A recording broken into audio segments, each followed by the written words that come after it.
Hey everybody, welcome back to another episode of God Built This Podcast. I'm your host Maxine and we're on episode 49.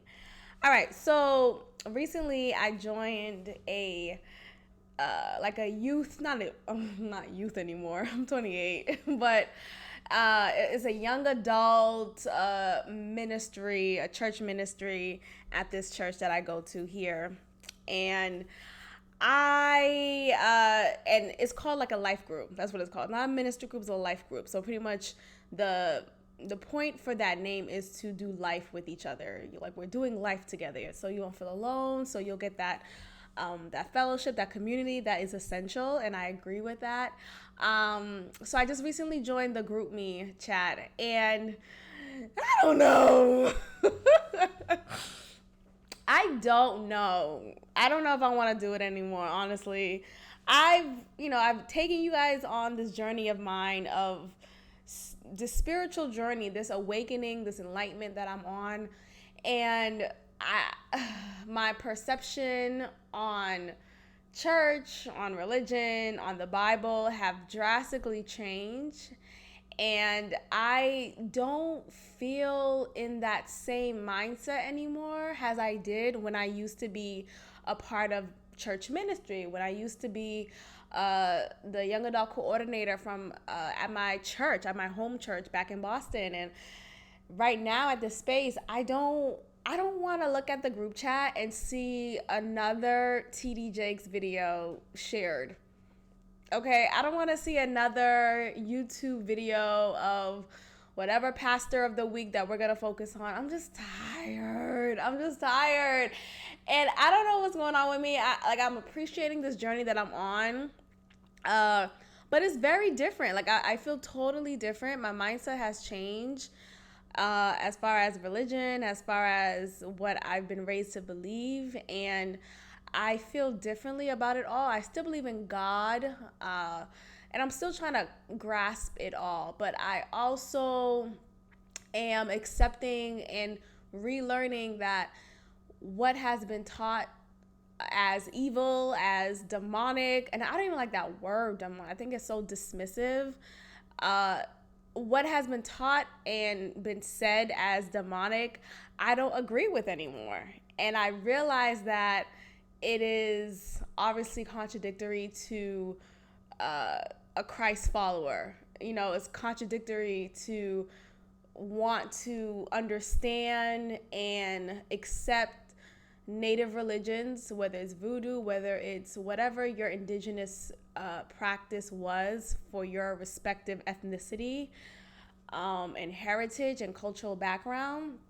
I see that it is clearly contradictory to what the Bible says and how I've been raised. So I'm still trying to figure it all out. Like, I haven't been going to church as often as I used to.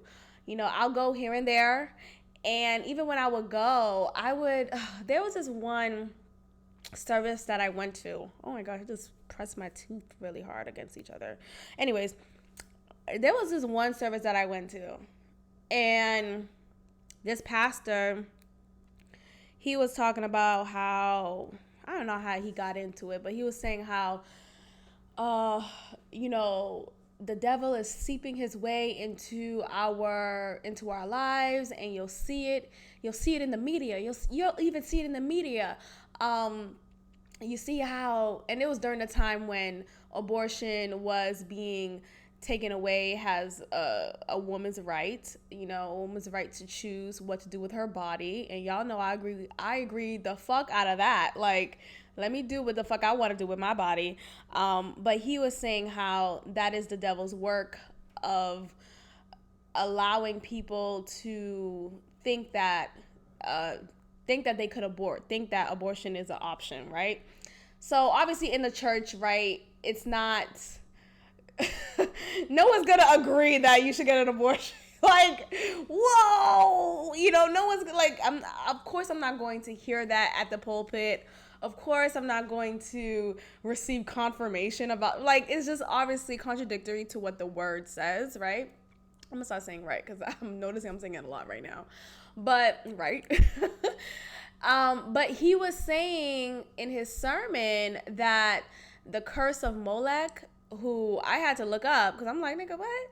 So the curse of Molech is, and I honestly can't remember exactly right now, but pretty much he used to, before he became a spirit, he was a human, and he used to kill newborn babies, something like that, and he eventually passed, and his spirit, his deity, became that curse amongst women who may miscarry, amongst women who may choose to abort their children or child.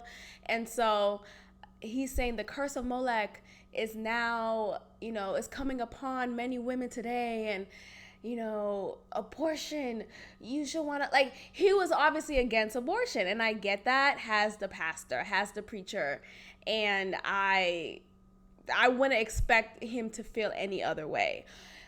But because I am so removed from that ideology, I was sitting at that church service, I'm just like, huh? And I saw so many, like, the shouting mothers out there. Yeah, yeah, you tell them, like, just extra. And I'm just sitting there like, I still believe in a woman's choice. I still believe in a woman's choice. I don't give a fuck about this curse that you talking about. I'm not saying those things aren't real. Like, I believe in all that spiritual stuff, right? But I also feel like, no. The answer is no. Okay, and I've talked about this. I'm not going to advocate for someone to have a baby and they're not ready. Or, it all happened accidentally, right? It all happened in a tragic way. Whatever the case is, even if it's not a tragic circumstance that got you pregnant, if you are financially incapable, if you see this baby has a potential burden, and I know we're not supposed to talk about babies like burdens. They're blessings. No, okay. Also, like, let's talk. I've seen and watched and just documented many women who have gone through pregnancies alone and have gone through and is going through motherhood alone. And although they're surviving and making it work, right, and they're doing the best that they can, I wonder, had you decided not to, right? And I'm not saying that child is not a blessing from God. Of course, yes, in that sense, of course. But I also recognize that your life is now changed forever. Your life is now not yours, and you didn't plan that, or you don't have the financial means to support that. Why continue to add stress? Like, that's just something I just think about often when people say, don't abort, you'll figure it out, we'll make a way, we'll support each other, blah blah blah. And yes, there is a village of people who can be available if you're so lucky, right? If you do have family and friends and good people around you who can support you. But at the end of the day, you are still alone. And that's just something that people don't talk about enough. Like, I'm not a mother, but I'm very observant. I know many mothers around me in my life, and there's an internal change you endure. And they don't, like, that's not talked about, I've noticed. Like, I don't see the mothers in my life talk about the disconnect that they have within themselves, because now they have to care for another being, whether it's multiple beings or one being of a child. But there is a disconnect that they have within themselves, and their life is no longer theirs. And I get that's a part of motherhood, but I also wonder, what about yourself? And I'm tired of people saying, well, that's selfish. Nigga, be selfish. Nigga, be selfish. Think about yourself. Think about your life. Think about your finances. Think about what you can add into your life and what you cannot. Can this addition to your life really help you? Or are you just so stuck on the cuteness of it all, the adorableness of it all? Like, oh, well, look at this small little feet. Let me just have a baby. Like, do you love yourself? Like, oftentimes there are women out there who have kids and they don't even love themselves. They don't know themselves. They don't know what they like. They completely discounted their dreams and their goals for themselves. And now their life is only about their children. And when that children continues to grow, when that child continues to grow and, get older and go through life, they're eventually going to leave your ass, right? That's just the way life works. And now you're stuck back to yourself 30 years later trying to figure out, who the hell am I again? What do I like? What are my hobbies? So it just saddens me when people shame others who are seeking and have sought abortion. It saddens me when it's said and I'm not surprised, but when he said it at church, during his sermon, I sat there and I felt so uncomfortable. I felt uncomfortable, like as if I went through it. Like, I've never experienced an abortion. I don't want to, because I realized that it's not an easy choice. Niggas don't just wake up and be like, oh, I'm gonna abort my child today. What's for brunch? It's not like that. But I feel the decision that women make to do that. So it saddens me when people like to say, oh, well, you got the curse of Molech on you, or like, nigga, I'm broke and I can't afford it. That is it. I am broke and I can't afford this child. And yes, I already have two, right? I may already have two in my life, but I can't have a third. So let's go ahead and go to this Planned Parenthood. Hello. So when he said that, I felt uncomfortable. I was just staring, and I was looking around to everyone, or most of the people in the congregation, agreeing with him, loudly agreeing with him. And I'm like, yeah, I don't agree.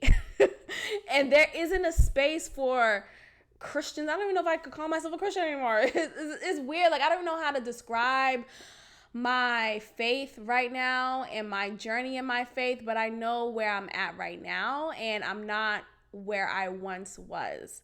So I recognize that. And so when I think about this group chat that I suddenly joined, I'm just like, I don't know if I want to fuck with y'all. Like, and that's not on no, I can't stand y'all, or I dislike y'all give me bad. It's nothing like that. It's just the ideology that is being professed, the moral ground that is stood on, I don't agree with. And I'm at a place in my life where I don't like to fake the funk. If I don't fuck with it, then I don't fuck with it, and I'm not gonna fake it just because it looks good. So I'm leaving the group chat. At least I'm heavily thinking about it. I wanted to just talk it out and see if I'm gonna continue to agree. There is our initial meetings happening soon, so maybe I should check it out and see what that's about. My goal, because it's like, okay, yeah, Maxine, you obviously knew it was like obviously a church ministry, a life group, and yes, I did know. My other goal was to seek more people to meet. My other goal was to seek potential friends, more relationships to make. I'm always excited to meet new people. I'm always excited to form new friendships on top of the friendship that I have here in Houston. So it's like, why not continue to open myself for possibilities of new friendships and relationships? So that was my desire, and that is my desire. So these are my thoughts, these are my feelings initially. I just don't want to be bombarded with, tell us about the first time you fell in love with Christ. And it's like, y'all, I ain't got the time right now. Can we talk about something else? Because if I really tell y'all how I'm at right now, I will probably get excommunicated. Okay, so the answer is no. But I'm going to think about it some more and see if I still feel the same. But yeah, I don't have the desire anymore. Like I used to, I'm just totally at a different space. I remember having a conversation with someone about the space that I'm at, and I was quickly received with a closed mind. this person was just like, because okay, so I was just saying um how I feel like Christianity is not, how I feel like Jesus is not the only way to God. You know how in the Bible it talks about Jesus being the only way to God. You know, in order to get to God, you got to go through Jesus. You got to get baptized. You got to accept him as your personal Lord and Savior. And for the past few months now, I've been having conflicting feelings about that, because I think about just my history, my ancestry, and just my ancestors, and how religion came about, how Christianity came about. It came about upon my ancestors' backs against their will. And that really hurts me. Like, that really, and when I was explaining this to someone, I was explaining all of that, like how, why is that the native religions, the native practices, the native traditions that our ancestors did is now considered, or not just now, but at that time too, considered demonic, considered evil, considered this like, oh, don't, ooh, you doing that? Like this taboo thing. When had Christianity never came about, had slavery never came about, had, like, if I was born in Haiti, if I was born in a time that did not include any slavery within my ancestry and my history at all, we all would not have this perception about voodoo. We all wouldn't have this perception about native practices from our ancestors. And so when I was saying that, I was immediately received with, okay, yeah, I hear what you're saying, but that's still demonic though. Like, it was just like, huh? Did you hear me though?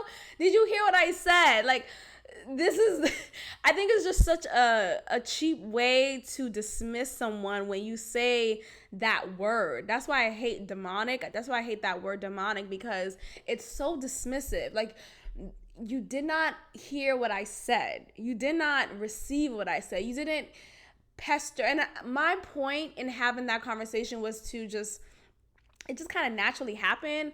My goal here is not to change anyone's spiritual beliefs. Like, I really don't care what you do with your free time. That's not my goal. This is just me sharing my journey. And if you feel influenced to inquire about your past and seek out different alternatives for yourself, then go for it. But my goal is not to change anyone. That's it. So that's it. And anyway, so like when I was saying all this, and when I was just immediately received with a, well, that's so demonic though. Like, it just made me feel dismissed. Like, don't just dismiss my valid points. Like, these points are valid. These points are not just some feeling I just brought up. No, this is valid. This is history. This is what our grandparents did. This is what our grandparent did. This is something that is not just made up. This was a part of our history. So why is it that when we think of Christianity, we think of it being this only religion that is good, this only religion that is the only way to God through Christ? And I have a problem with that. I do. And that's where I stand on it. And so oftentimes sharing that perspective, there are people who are so uncomfortable with that. It's really hilarious to me. Like, these niggas out here, and when I say niggas, I'm talking about male and female, they are really uncomfortable. Like, they're quick to say demonic. They're quick to say, you and that voodoo shit. Or like just this weird response that quickly dismisses my validity, quickly dismisses the point that I'm making. I remember when I was dating a guy out here, and I said how, mind you, it was on a first date, and I told him, I forgot how it came about, but we was talking about religion. You know how people be like, oh, on your first date, you shouldn't talk about religion. You shouldn't talk about your ex. That's me every time. Talk about everything, because I don't see why that you should just talk about politics. Shut up. No, I feel like a lot of the things that make you who you are is conceived as or perceived actually as, oh, you shouldn't talk about it yet, like this scary thing, like it's not encouraged to talk about your past. Like that's who this person is going to see, right? There's makings of you. There's experiences that you endure to explain who you are today. So I don't understand why people like to say, well, don't talk about your ex, don't talk about religion, don't talk about politics. Like all these things make who you are. I want to know if you voted for Trump. I want to know if you believe that women should have a right to their body. I want to know that right up top to see the type of nigga I'm dealing with, and then see if we could proceed or not. But let's not wait until let's do date 5. Nah, nigga, because I might have fucked you already, and then it's like, fuck, I fucked you and you voted for Trump. You know? Do you feel me?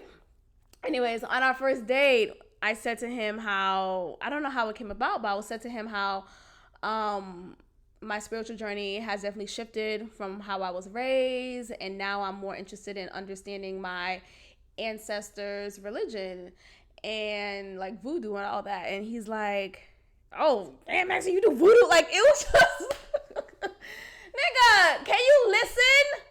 Listen, he was just so quick to say it in a negative tone. He was like, damn, girl, you do voodoo? Oh, you do? Oh, man, I better watch out. I better watch my food when I'm around you. Like, you sound so fucking dumb. You're dumb. You're dumb. That's why that shit didn't work out. Such a dumbass. Like, what? You're fucking dumb. That's so annoying to me. People are so ignorant. People are so ignorant when it comes to any religion outside of Christianity.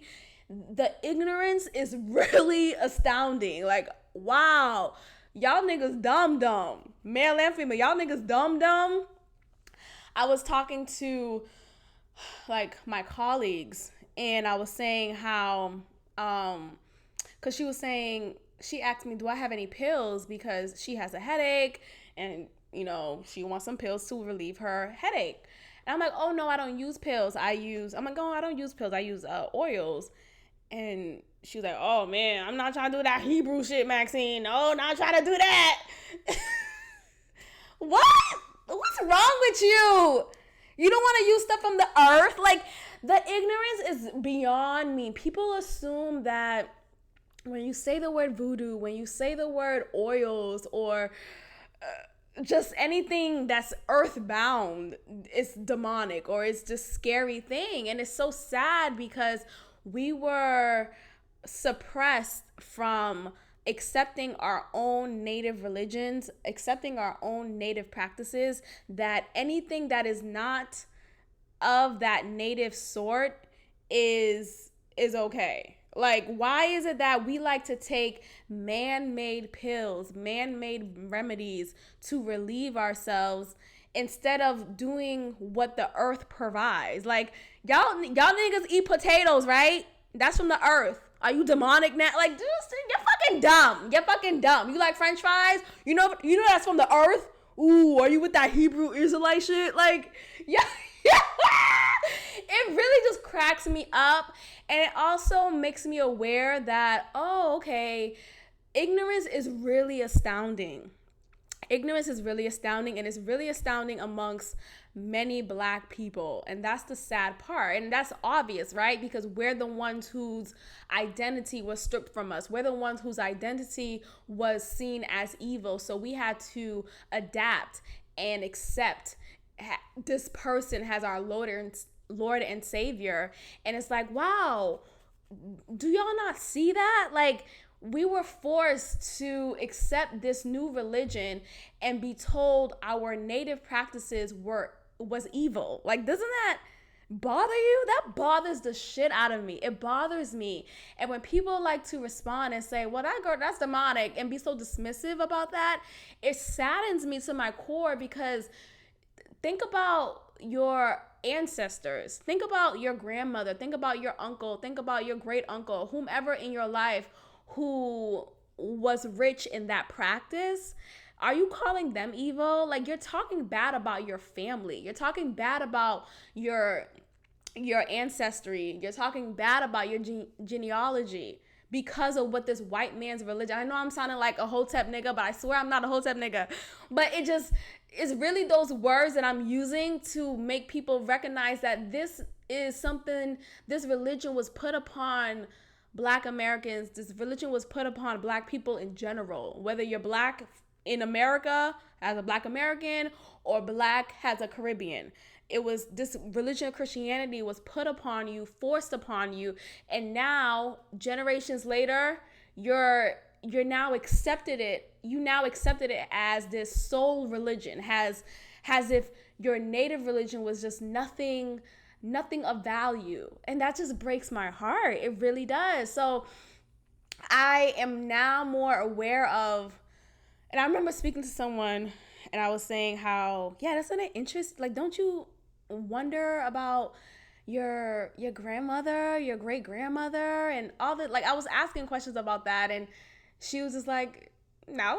And I just sat there looking at her like, oh, wow, that's weird. Like, why don't you? People don't understand that who you are, you're not by accident, right? You're not someone who just popped up in the family. You're pieces of your mother, your aunt, your grandmother, your grandfather. You're pieces of your family into this form. Now, when you have a child, if you so choose, that person is now pieces of his or her family, his or her genealogy. And to have someone in the family say, oh, I don't really care to know about people in my family. I don't really care to know about my family's practices. It's astounding. It's astounding to me. And it really breaks my heart to see that there are so many Black people out there who feel that way. And it just motivates me more to continue in this spiritual journey that I'm on. Like, I don't feel at all like I should go back to how I was, because y'all niggas are asleep. Like, I don't mean to use those terms, but it really just makes me wonder that because I'm a natural born teacher, I'm a natural born educator. I love to learn, I love to teach, I love to share my knowledge in whatever way possible. So I feel like this journey that I'm on is all divine. It's all in purpose to lead the way for those, and there's a lot of those who need to be enlightened, who need to be taught. And as I'm learning, I'm growing, and I'm sharing it here on this podcast. And I'm hoping that, and like I said, I'm not here to convert anyone. But I just have a problem with just the concept of, and the actual action of, like, ministries from America that will come to places like Haiti, places like wherever is not America, right? Any other out of country area from America, but I'm talking about Haiti in specifics. They will go there and down the religion that is practiced at that native place. They would down it and say Jesus saves, or they would, do well to the poor. They'll feed the poor, serve the poor. And at the bottom of the glass, at the bottom of the bowl, you'll see Jesus saves in a verse from the Bible. And it's like, what? I have a problem with that. I have a problem that you come into an area, you tell them, oh, the way y'all doing shit, oh, that's evil, that's wrong, you're gonna burn in the pits of hell. And the only way to survive and live a fruitful life is if you accept Jesus Christ. You want some more of this rice pudding? You gotta accept the Lord and Savior as your Lord. And, like, I have a problem with that. Why not just serve me, right? Serve the poor, feed the poor without this contingency, without this, well, hey, look, if you want to live a life of prosperity and happiness and peace, you got to accept Christ. And I don't agree with that. And that's where I stand. So maybe I shouldn't go to that life group this week. I'm over here totally not for it. And I'm just I don't fit in. I don't fit in. I don't want to waste my time. I realize that my time is really precious. Time is really precious, period. Hey everyone, please support God Built This podcast by becoming a patron at patreon.com/GodBuiltThis. You can pledge to pay $5 or more monthly. Any amount is appreciated. Your money goes towards production costs of the show, and you'll have exclusive access to content that will only be released on patreon.com/GodBuiltThis. That is patreon.com/GodBuiltThis. Now let's get on with the show. But mine is precious. So I'm probably not gonna go, and I'm probably gonna go ahead and disconnect myself. I feel like I wasted my time then, because the person who coordinates the group, he reached out to me personally, because I think they already had a group chat and they opened it because it's the new season, and it like comes in waves. I guess, I hope I'm making sense, but it comes in waves, and this new season opened up for this life group. And so I saw the email, and I'm like, you know what, let me just sign up, because I wanted to sign up for it. Actually, I did sign up for it as soon as I moved here last year. Oh my gosh, it's now a year. But as soon as I moved here, I did sign up for it, but for some reason I just never went. It just never worked out for me to go. I think I've already started at that time my spiritual journey, and I just never ended up going to a life group meeting. And so I wanted to try it out. And so he added me onto the group, or he tried to add me through the group chat app.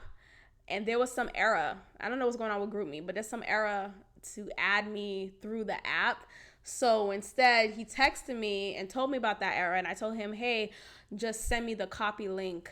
And so I got in through that. So it's like, damn, we went through that whole process, and I'm just like, I'm ready to exit group now. But that's how I'm feeling. Like, I think I'm just going to be mindful of who I converse with when it comes to my spiritual journey. I'm still gonna say my opinion. Don't get me wrong. I'm not gonna be afraid to say it, but I also recognize that not everyone is ready to hear this perspective. Not everyone is open to receiving it, and I'm going to receive more, oh shit, that's demonic, than I would, wow, that's amazing, tell me more. Like, I don't want, like, another thing, I just don't want to converse with someone about this and then they try to save me. They try to fucking, read me a passage, and it's like, y'all, please get out of my face. Like, I'm not interested. So that's where I'm at. And I don't know, it's totally, and my thing is, even though I'm at the spiritual journey, like, I still respect everyone's respective marks in their spiritual journey. Like, if you're a super go hard Christian, how I was back then, right? Or if not more, I still respect you. I still, like, we could still have a friendship or relationship, whatever. But I also understand that there's different mindsets that we have, and that's okay. As long as you're not trying to convert me, and I don't even like that word convert. Like, people don't recognize the power in the words that we use. Convert. Why am I changing who I am, who I was naturally, to adapt into this new lifestyle that was forced upon us in order for us to have this prosperous life? That bothers me. It bothers me. And I wish more people would see that. I do honestly wish that. I'm not going to force it on anyone, of course, but I do honestly see, like, I wish more people would. And it comes to, and even though I'm feeling this way about my specific faith, right? It bleeds into other parts in my life. Like, I'm now conscious of what I eat, what I consume, what I put in my body. I now am more in touch with my body. Like, I recognize, oh, when I eat this meal, or when I have this snack, my body reacts like this. Or I recognize that, having this at a certain time doesn't feel well with my body. So let me take this out of my diet. Like, I'm more in tune with myself. And oftentimes people are not doing that. Like, I know too many people who just eat whatever, eat McDonald's every day, eat fried this, fried that every day. Look, I love a good fried. Like, I like fried plantains, but now I don't, like, I love fried plantains still. Like, that doesn't give me issues body-wise. But now I realize fried chicken is not the word for me. I went to a spot a while ago and they was serving fried chicken. Like, he was literally making it in front of me. He was this pop-up shop guy and it looked good in the picture. So I'm like, oh, let me have this fried chicken tender that he's serving, and I'm excited.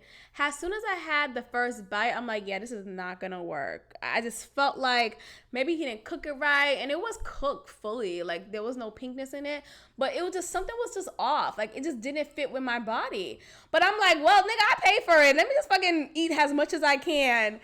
But I need to understand that even though I paid for something, if it's not feeding my body in a productive, healthy, positive way, let that shit go.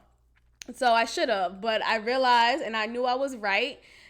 Soon after, my body reacted and bloop, bloop, bloop, bloop, bloop, bloop. Okay, if you know, you know. So I say all that to say, I recognize, like, I question things now. I do my research. I do my history. I understand that there's energy in food, there's energy in everything that we do. And if we don't see that for what it is, like, oftentimes people are so quick to see things just on a surface level, but they don't do the energy work behind it. They don't do the history work behind it. And they realize, oh, why is my skin still breaking out? Or why is my energy super low? Why am I always tired? Have you recognized that you've been only eating fast food? Have you recognized that you haven't worked out? Like, and I don't work out for the aesthetic only, right? It's good to look nice physically, right? But it's also important to move your body. Let your body be at peace in movement. Let your body be in alignment with movement. Let your body move. You have to move your body. And when people are so quick to just stay home after work or whatever task that they meet that day and not move their body, it really disservices them. It really gives them a disservice. So everything's bleeding into what they're bleeding into in my life. So there's a lot of things that I'm doing differently now than I would have back. I was always kind of big on working out, but I never was into recognizing how my body felt and listening and feeling my body. And it's not even just on the sense of what I eat. It's also about the people I'm around. If I realize that I'm getting super anxious about being around someone or a group of people, and before I'm around them I get super anxious, I'm stuttering, I'm sweaty, I'm nervous, then that's my body telling me don't hang out with said person. That's my body telling me let this friendship, let this relationship go. Okay, I've had several instances in my life when I realized my body was telling me this is not a good relationship. This is not a good environment to be in. Get out. I remember a few years ago when I was dating this guy, and it was literally, I was on his steps about to enter his home. And as I parked, like when I parked, my body was feeling tense. I was feeling anxious. My palms were sweaty.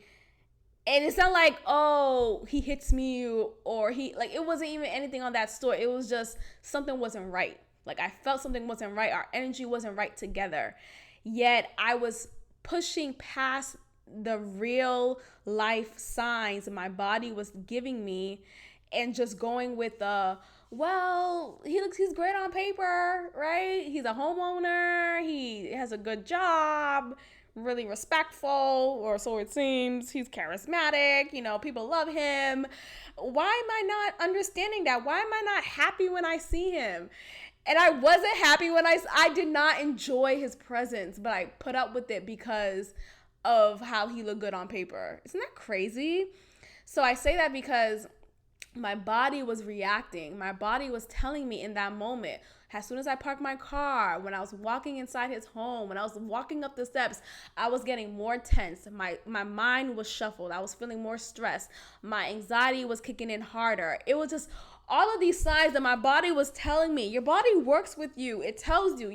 You're in this temple, and there are signs that are showing up for whatever circumstance that you're in, right? If your body needs to tell you, hey, this doesn't feel right, I'm gonna show it by your stomach feeling turned up, and you need to figure out your digestion. Or I'm gonna show you, just like you eat something bad and your stomach shows you, oh man, that wasn't a good meal, I'm gonna have to stay on this toilet.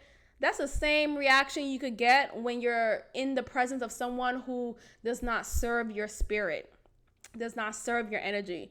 And I feel like some people who are listening to this are listening like, what is she talking about? Like, you're the ones I'm talking about. You're the ones who's not in touch with your body. Be in touch. And I'm saying this because we don't sit with ourselves. We don't sit within ourselves. We're so quick to want to be with people. I can't be alone. I hate being alone. I don't like sleeping alone. What the fuck? You came into this world alone. You will die alone. You're all you got. Yes, you have family. Yes, you have friends. That's great and all, and that's amazing. At the end of the day, when you go to sleep, you're in this body alone. No one has your thoughts. No one has your feelings. You're the one who deal with your feelings. You're the one who deal with your thoughts. So it's important to sit in them. It's important to, It's important to sit in them. It's important to recognize how you feel. It's important to just recognize your likes, your desires, all of these things. So when you're not in touch with yourself, how can you fully be there for someone else? And that's why I'm for abortion. I'm kidding. That's not the only reason why. But my point is, know yourself, ho. That's it. Just know yourself. That's it. But that's just a lot that I'm ranting on. But I hope I'm making sense. I think I am. You stop saying I'm making fucking sense. You get it. You get it. Yeah, and not to bring up this trip again, but I remember days before a trip that I went on recently, I was feeling super anxious. And uneasy about it. I was stressed about my finances. I was stressed about the time I would spend there, thinking that it's not going to be a fun time. I felt like it, and I knew it wasn't, and I was right.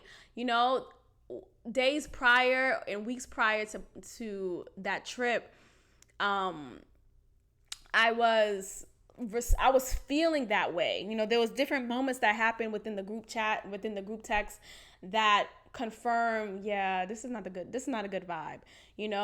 People weren't really communicative. There wasn't respect shown. There wasn't just friendly feelings or friendly behavior given. And to go on a trip knowing that just a day ago I was feeling this way, I already knew that the trip was going to be shits. And instead of listening to my body, I listened to someone else who gaslit me and made me feel like, girl, you're just feeling anxious. You need to go see a therapist. You need to go relax. It's not a big deal. Just making it seem like how I'm feeling is not valid. And that's the thing that trips me up about talking to people about different things. There are certain people who you need to recognize are either for you or not.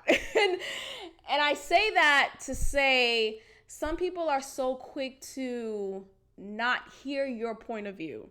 Some people are so quick to dismiss your feelings, and your valid feelings at that, your valid thoughts, and they're so quick to make you feel like you're crazy. Watch out for those people. When you're talking to someone and they're quick to say, all right, girl, you're forcing it. When they're quick to say that and and not at all. And it's one thing to be crazy, right? And I don't like saying crazy, maybe I'll say that, but it's one thing to maybe overthink or overreact, but it's another thing when people are so quick to say you're forcing it. No, wait, listen, and approach me in a different way and say, hey, I could see why you say that.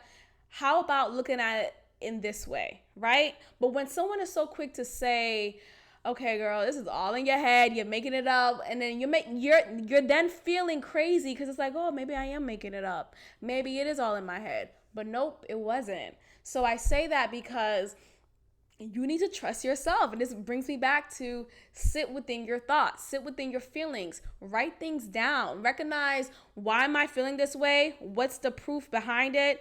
And maybe the next day when you're not in those feelings anymore, you could read back to what you wrote and see it from a different lens, and maybe see, okay, maybe you was overreacting. Maybe you did take it wrong. Maybe, you were being overly sensitive, and that's okay. And then you adjust accordingly. But sometimes you're not. Sometimes you are seeing it the way that it is. And niggas like to gaslit, and niggas goes for males and females. Niggas like to gaslit and make you feel like it's just all in your head. And that's not the case. You're calling shit out because you see for what it is. And that's what I saw. I saw things for what they were. I could read energy. I could feel the environment. And so when people like to not like stand in that truth, it becomes frustrating, because then I'm looked at as this crazy person. And no, and I'm fucking right, and I wasn't right. And I say all that to say, don't get a therapist. Listen to yourself. It's like, no, that's my thing with therapists. Like, sometimes I'll think, oh, maybe I should get a therapist, but then I don't want to talk to someone who's gonna make me feel like, I don't want to say like I'm crazy, but like, I don't want to talk to someone because I know what I know. Like, eventually I get the messages that I need to know about a situation, about a friendship, about a relationship, about a circumstance. Like, God speaks through me. He uses different ways to get my attention. I have talks with myself, and I write things down. Like, I am in tune with myself. So why do I need to speak to someone who doesn't know me like I know me? Like, I know me. and it's not to say that there's no value in therapy, and I think there is, but I also recognize that I think it's more so for people who don't know how to talk to themselves, don't know how to connect with themselves, don't know how to journal and all that. Like, people who don't do any of that, people who think journaling and talking to themselves is weird, y'all niggas go see a therapist, because y'all need to do that. That's the same thing a therapist would tell you to do. Write down 3 goals you want to do this week. Nigga, I know to do that already. I don't need to go see someone to tell me to do that when I know to do, like, I know these things, and not to sound like a know-it-all, but I know what works for me. I know what heals me. I know what makes me feel good. I know what gets me anxious. I'm in tune with myself. So I encourage therapy for those who are not in tune with themselves. I encourage therapy for those who do not like to go out with themselves. And I say with themselves on purpose. I know it's like, oh, you should say by themselves. No, with this, you're going with yourself. Like, you and yourself are going. That's how I see it. Go out and go on a date. Take yourself out on a date. Okay? Anyways, can we talk about Jay-Z? Jay-Z and his fall from grace ass. Nigga, I don't even know what to say about, like, I am at a point where I am completely at a loss for just the development of him lately. Okay, so it all started with his partnership with the NFL. And him thinking that was a good idea. He really thought that was a good idea. Wow. I don't know. So, like, he partnered with NFL, and his spiel on it is that we're past kneeling and there should be action. There should be action done. And so his action is to partner with the same system who he thinks, or maybe not who he thinks, but like a lot of people who supports that decision says, oh, well, he could infiltrate that system and he could infiltrate that organization and employ people of color, employ other Black people who can change what needs to be changed, right? And okay, that's a point, but I still don't feel good about it, right? I feel like he did not do it in a way that was of moral standing. He did not include Kaepernick. We haven't heard from Kaepernick, so I don't know what that nigga thinking about. I don't know what was the actual settlement, and I don't know what is his work hereafter of the whole kneeling thing. I don't know why you would want to still work for an organization who still don't consider your reason behind kneeling. Yes, you got a paycheck out of it. That's cool, great. But then why would you still want to work with them knowing that they don't really stand with, like, I want to hear a statement from the NFL saying something like, we stand in favor of Kaepernick and we recognize our bias and racially insensitive behavior in the past, and we seek to move forward in the right way of history, right? I want to hear a statement like that from the NFL. That would make me feel like, okay, this behind the scene deal that they have with Kaepernick, this partnership that Jay-Z is having with them is of good standing, is of good vein. But I don't feel that way because that hasn't been said. It just feels like it was all done on some greedy ass base. That's it. So it started from there, and it reminds me of that verse he said, how he doesn't need the NFL, they need him.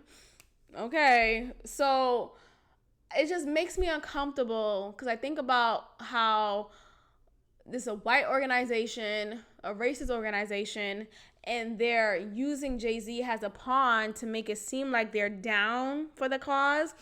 But are they? I haven't heard a statement from them. So what the hell? The NFL never spoke up against the fucking domestic violence that many of its players has done against their women, against their wives and baby mothers. Can we get a statement? Can we hear from Goodell and whomever is head of charge and hear what is your take on this? We don't hear from these niggas. All of this press that they're getting, and we don't hear that they're of the good side. We don't hear that they're in support of stopping police brutality. Hello? Okay, so it started from there. Then, just recently we learned that he is taking care of like the art and the music portion of his partnership with the NFL. And so they hired Meghan Trainor. I forgot the last song she sang, but she's that white girl. She's kind of big with the blonde hair. She had a hit song a while ago. I forgot it. But Meghan Trainor is the headline of whatever musical movement they're doing within the NFL. I'm just like, what?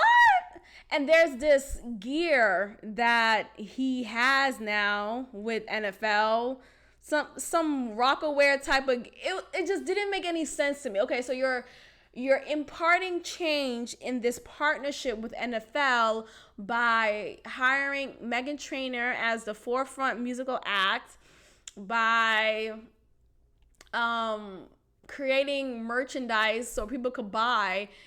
And buying this merchandise proves that the NFL is not racist anymore, that they're doing so much work to prevent and to stop any act of racial... What the fuck is is going on? I'm tired. Huh? Okay. So there's that. And then just as of late, this video, I'm not even gonna play it because I'm just like, I'm getting hot. Jay-Z blame. Okay, so he didn't say the word blame, but he says the words that because there are many black families who come from a single parent home in which the father is absent, and because of that absence, the child grow up to hate and dislike greatly authority and any authority figure, which then creates a tense and strained relationship with the police, which is the reason why essentially many black men are brutalized by the police. So he said all this in some type of conference he had. I need Jay-Z to stop talking because his legacy is being tainted, and it saddens me to see it. Like, damn, the same nigga who was in fucking 99 Problems talking about how he knows his right as a human. He knows his right. And yet now he's saying, oh, well, the reason why police brutality is happening is because many black kids are coming from single parent homes. No, that has nothing to do with anything. First of all, police brutality is happening because police are brutal. That's it.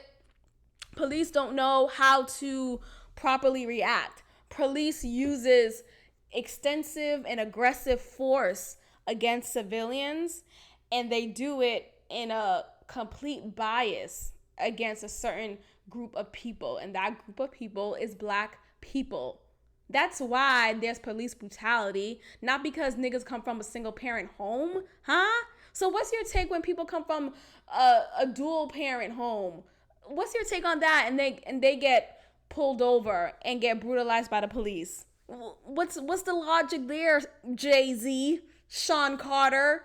I don't know. Like, it really just, what the fuck is going on, Jay-Z? Stop talking. Where's Beyonce? Reel him in.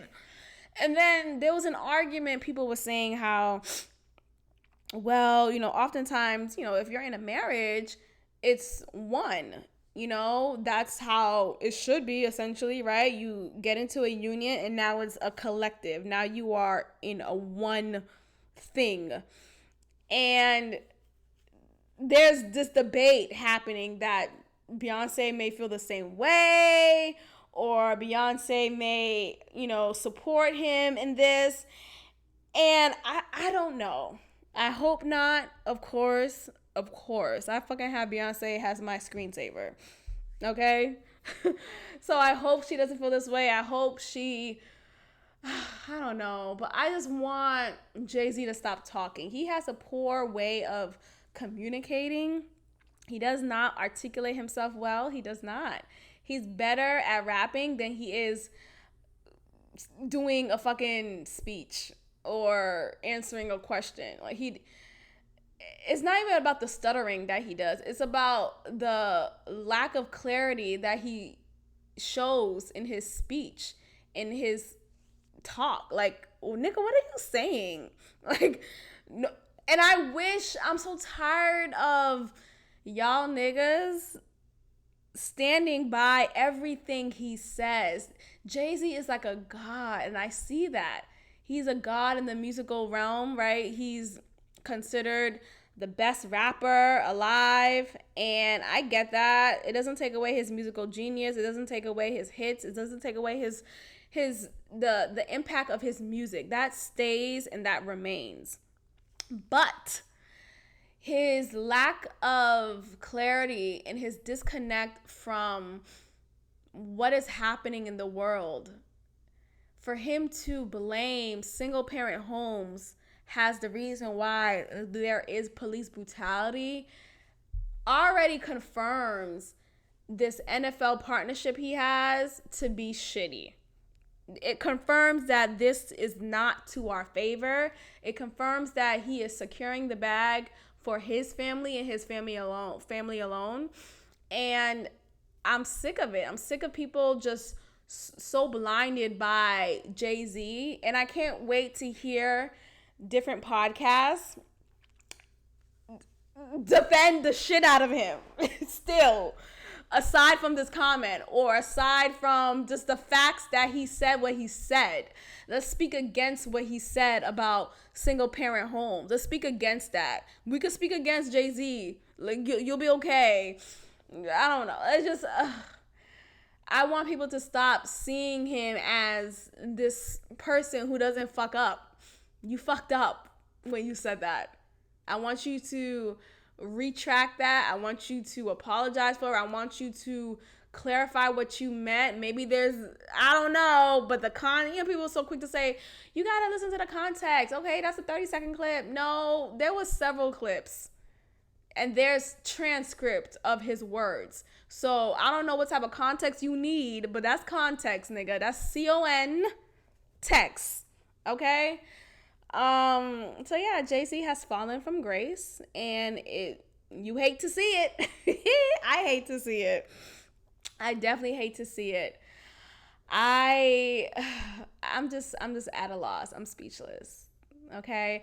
I'm interested to hear your thoughts, your opinions on things that I've talked about in this episode. So please, I encourage you all to share your comments, send your topic suggestions, send a listener letter. Maybe you want some advice from me on whatever you may be going through. I am open to listening. I'm not dismissive. I'm not going to say it's demonic.